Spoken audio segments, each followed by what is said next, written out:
இன்றே டவுன்லோட் செய்து உங்கள் ஃபேவரட் ஷோக்களை என்ஜாய் பண்ணுங்க. மித்ரா, இங்க பார். இப்ப நான் கேட்கிற கேள்விக்கு உண்மையான பதில சொல்லுவேன்னு நான் நம்புறேன்.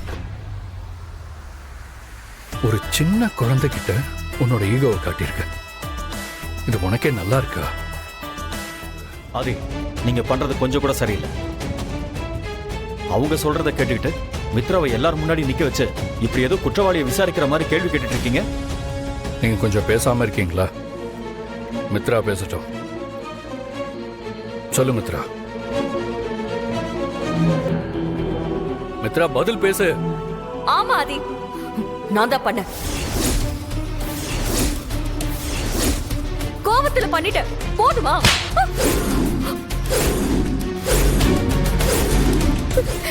இப்போ எதுக்கு என்ன அடிச்சீங்க? ஆதி, ஆதி, என்ன பண்ணிட்டு இருக்கீங்க? நீங்க கொஞ்ச நேரம் பேசாம இருக்கீங்களா? இப்ப எதுக்கு மித்ராக்கு சப்போர்ட் பண்ணி இப்படி பேசிட்டு இருக்கீங்க? மித்ரா பண்ணிருக்கிற விஷயம் சாதாரண விஷயம் இல்ல. ஒரு குழந்தைய கொலை பண்ண ட்ரை பண்ணிருக்கா. கேட்டா கோவத்துல பண்ணிட்டேன்னு அசால்ட்டா பதில் சொல்றா. நீங்க வேணா கேட்டுட்டு பேசாம இருக்கலாம், என்னால அப்படி இருக்க முடியாது. அது இங்க பாரு. ஆதித்யா அந்த ரூமுக்கு போறத பார்த்துட்டு கோவத்துல கதவை லாக் பண்ணது நான் தான். ஆனா நீ பழி போடுற மாதிரி அவன் செத்து போயிடணும்னு நினைச்சு நான் அதை பண்ணல. எப்படியும் யாராவது ஒருத்தர் பார்த்துட்டு கதவை திறந்து விட போறாங்கன்னு தான் நினைச்சேன். அவனை பயமுறுத்துறதுக்கு தான் அப்படி பண்ண. அவனுக்கு இப்படி எல்லாம் ஆகும்னு எனக்கு தெரியாது. என்ன சொன்னீங்க? என்ன சொன்னீங்க? ஆதித்யாவை பயமுறுத்ததுக்காக இப்படி பண்ணீங்களா? சூப்பருங்க. பண்றதெல்லாம் பண்ணிட்டு எப்படி உங்களால இப்படி பேச முடியுது? அதெல்லாம் இருக்கட்டும். ஆதித்யா உங்களுக்கு என்ன பண்ணா? உங்களுக்கு ஏதாவது கோவம் இருந்தா அந்த கோவத்தை நேரடியா என்கிட்ட காட்டுங்க. அதை விட்டுட்டு கொஞ்சம் கூட ஈவு இறக்கமே இல்லாம குழந்தை இந்த மாதிரி பண்றதுக்கு உங்களுக்கு எப்படி மனசு வந்துச்சு?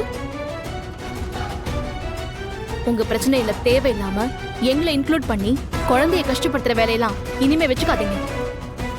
அதை பார்த்துட்டு சும்மா இருக்க மாட்டேன். ஆதித்யா,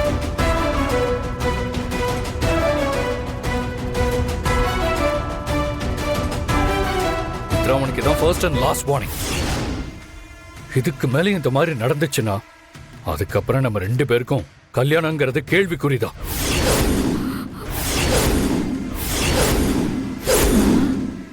உன்னோட இந்த வன்மம் குழந்தைங்களையே பழி வாங்குதுன்னா உன்னை நம்பி நான் எப்படி அப்ப கல்யாணம் பண்ணிக்க முடியும்?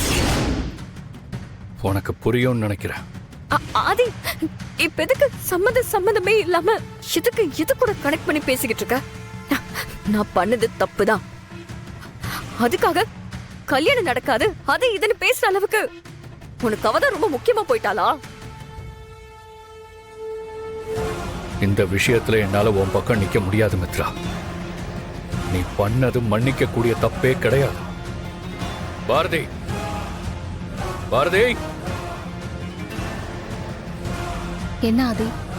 மித்ரா, நீ செஞ்ச தப்புக்கு பாரதி கிட்ட மன்னிப்பு கேளு.